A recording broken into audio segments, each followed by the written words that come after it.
ଶନି ମହାଗ୍ରହ ଧନୁରାଶିର ଚତୁର୍ଥ ଭାବ ମୀନ ରାଶିରେ ଅବସ୍ଥାନ କରି ଶନି କଣ୍ଟକ ବା ଶନି ଢାଇଆ 2.5 ବର୍ଷ ପର୍ଯ୍ୟନ୍ତ ଭୋଗ କରାଇବାକୁ ଥିବାରୁ ଧନୁରାଶି ବ୍ୟକ୍ତିବିଶେଷ ନିଜ ସ୍ୱାସ୍ଥ୍ୟ ପ୍ରତି ସଚେତନ ରହିବା ଏକାନ୍ତ ଜରୁରୀ।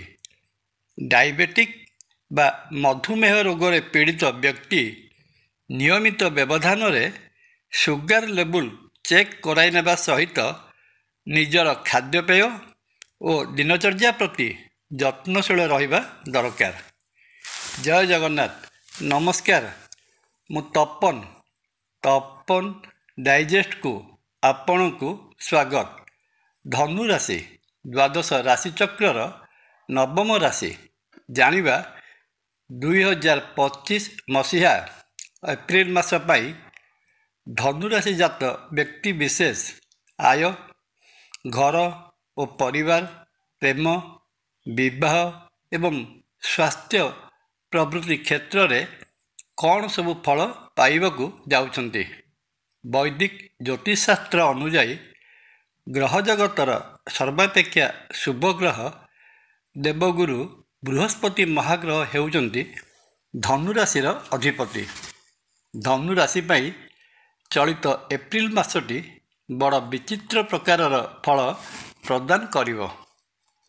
ବାଣିଜ୍ୟ ବ୍ୟବସାୟ କରୁଥିଲେ ମାସର ପ୍ରଥମାର୍ଦ୍ଧରେ କ୍ଷତିର ସାମନା କରିବାକୁ ପଡ଼ିପାରେ। ବ୍ୟବସାୟିକ କାରବାର ତଥା ଆୟ ଆଶା ଅନୁରୂପ ହେବ ନାହିଁ।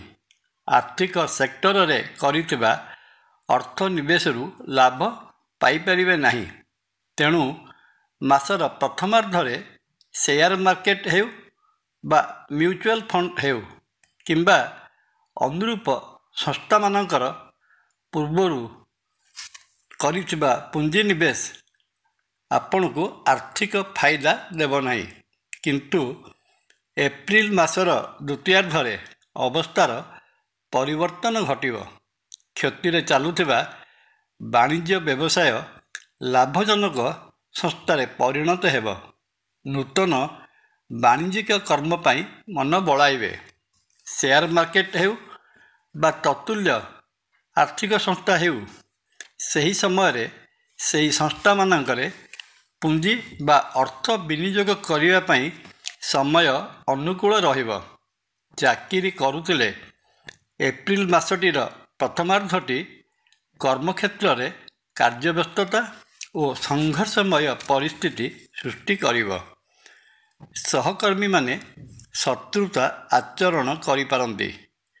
ସହଯୋଗ କରିବେ ନାହିଁ, ବରଂ ଅସହଯୋଗ କରିବେ। କର୍ମକ୍ଷେତ୍ରରେ କାହା ସାଙ୍ଗରେ ମଝିରେ ଝଗଡ଼ା ମଧ୍ୟ ହୋଇପାରେ। କିନ୍ତୁ ମାସର ଦ୍ୱିତୀୟାର୍ଦ୍ଧରେ ଭାଗ୍ୟ ଆପଣଙ୍କୁ ସପୋର୍ଟ କରିବ।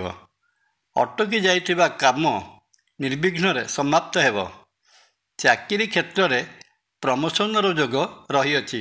ମନ ମୁତାବକ ଜାଗାକୁ ବଦଳି ହୋଇପାରେ। କର୍ମକ୍ଷେତ୍ରରେ ସମ୍ମାନିତ ହେବେ। ଧନୁରାଶି ଜାତ ବ୍ୟକ୍ତିଙ୍କ ପ୍ରେମ ସମ୍ପର୍କ ପାଇଁ ଏପ୍ରିଲ ମାସଟି ବେଶ୍ ଅନୁକୂଳ ରହିଛି। ସହପାଠୀ କିମ୍ବା ବନ୍ଧୁତାରୁ ନୂଆ ପ୍ରେମ ସମ୍ପର୍କ ସୃଷ୍ଟି ହୋଇପାରେ।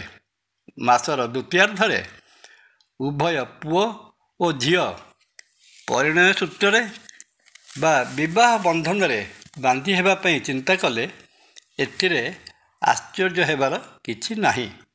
ଅବିବାହିତ ରହିଥିବା ପୁଅ ଝିଅମାନଙ୍କ ପାଇଁ ମାସର ଦ୍ୱିତୀୟାର୍ଦ୍ଧରେ ବିବାହ ପ୍ରସ୍ତାବ ଆସିବାର ସମ୍ଭାବନା ରହିଛି। ଚଳିତ ଏପ୍ରିଲ ମାସରେ ଧନୁରାଶି ଜାତ ବ୍ୟକ୍ତି ଭୂମି ବା ଘର କିଣିବାର ସୁଯୋଗ ମଧ୍ୟ ଆସିବ। ନୂତନ ଯାନବାହନ ମଧ୍ୟ କିଣିବାର ସମ୍ଭାବନା ଦେଖାଯାଉଛି। ପାରିବାରିକ ଦୃଷ୍ଟିକୋଣରୁ ବିଚାର କରିବାକୁ ଗଲାବେଳେ ଜଣାଯାଏ ଯେ ମାସର ପ୍ରଥମାର୍ଦ୍ଧରେ ସାମାନ୍ୟ କଥାକୁ କେନ୍ଦ୍ର କରି ଘର ଭିତରେ କଳହର ସୂତ୍ରପାତ ହୋଇପାରେ। କିନ୍ତୁ ମାସର ଦ୍ୱିତୀୟାର୍ଦ୍ଧରେ ଗୃହକର୍ତ୍ତା କିମ୍ବା ଗୃହକର୍ତ୍ରୀଙ୍କର ହସ୍ତକ୍ଷେପରେ ସମସ୍ୟାର ସମାଧାନ ହୋଇଯିବ ଏବଂ ଘରେ ମାଙ୍ଗଳିକ କାର୍ଯ୍ୟ କରିବା ପାଇଁ ପରିବାରର ସମସ୍ତେ ମିଶି ଆଲୋଚନା କରିପାରନ୍ତି। ଉତ୍ତର ପଶ୍ଚିମ ଦିଗକୁ ସପରିବାର ଭ୍ରମଣ ଯୋଗ ମଧ୍ୟ ରହିଛି।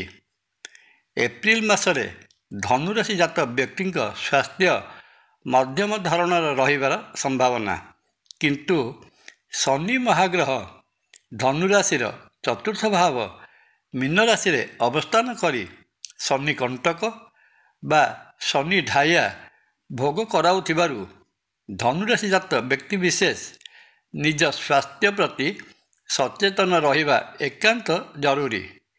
ଡାଇବେଟିକ୍ ବା ମଧୁମେହ ରୋଗରେ ପୀଡ଼ିତ ବ୍ୟକ୍ତି ନିୟମିତ ବ୍ୟବଧାନରେ ସୁଗାର ଲେବୁଲ ଚେକ୍ କରାଇ ନେବା ସହିତ ନିଜର ଖାଦ୍ୟପେୟ ଓ ଦିନଚର୍ଯ୍ୟା ପ୍ରତି ଯତ୍ନଶୀଳ ରହିବା ଦରକାର। ନଚେତ୍ ରହିଥିବା ଡାଇବେଟିକ୍ ରୋଗ ଅନ୍ୟାନ୍ୟ ରୋଗକୁ ଇନ୍ଧନ ଯୋଗାଇପାରେ। ଏହା ସହିତ ଆପଣ ଯାତ୍ରା ସମୟରେ ଟିକେ ସାବଧାନତା ଅବଲମ୍ବନ କରିବା ଉଚିତ ହେବ। ନଚେତ୍ ଦୁର୍ଘଟଣା ଘଟି ହାତ ଗୋଡ଼ ଭାଙ୍ଗିଯିବାର ମଧ୍ୟ ପ୍ରବଳ ସମ୍ଭାବନା ଦେଖାଯାଉଅଛି।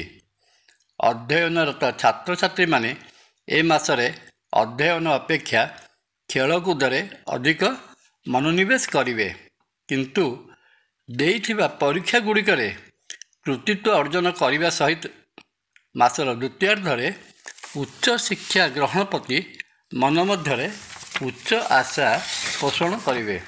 ଏ ତ ଗଲା ମୋଟାମୋଟି ଭାବରେ ଏପ୍ରିଲ ମାସ ପାଇଁ ଧନୁରାଶି ଜାତ ବ୍ୟକ୍ତିବିଶେଷଙ୍କ ମାସିକ ରାଶିଫଳ।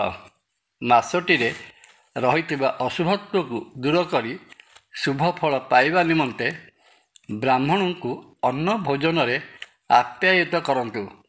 ବାମନ ପୁରାଣ ପଠନ ଓ ବାମନଙ୍କୁ ଦାନ ଦକ୍ଷିଣା ପ୍ରଦାନରେ ବିଶେଷ ଶୁଭ ଫଳର ଆଶା କରାଯାଏ। ପରିଶେଷରେ ଶ୍ରୀକ୍ଷେତ୍ର ପୁରୀରେ ବିରାଜିତ ମହାବିଷ୍ଣୁ ଶ୍ରୀ ଜଗନ୍ନାଥ ମହାପ୍ରଭୁଙ୍କୁ ଦର୍ଶନ କଲେ ରହିଥିବା ଦୋଷ ଖଣ୍ଡନ ହୋଇ ଧନୁରାଶି ଜାତ ବ୍ୟକ୍ତିବିଶେଷଙ୍କର ସମସ୍ତ ମନସ୍କାମନା ପୂରଣ ହୋଇଯିବ। ଜୟ ଜଗନ୍ନାଥ। ଭିଡ଼ିଓଟି ଭଲ ଲାଗିଲେ ଲାଇକ୍, କମେଣ୍ଟ, ସବସ୍କ୍ରାଇବ୍ ଓ ସେୟାର କରିବା ପାଇଁ ଅନୁରୋଧ। ନମସ୍କାର। ତପନ।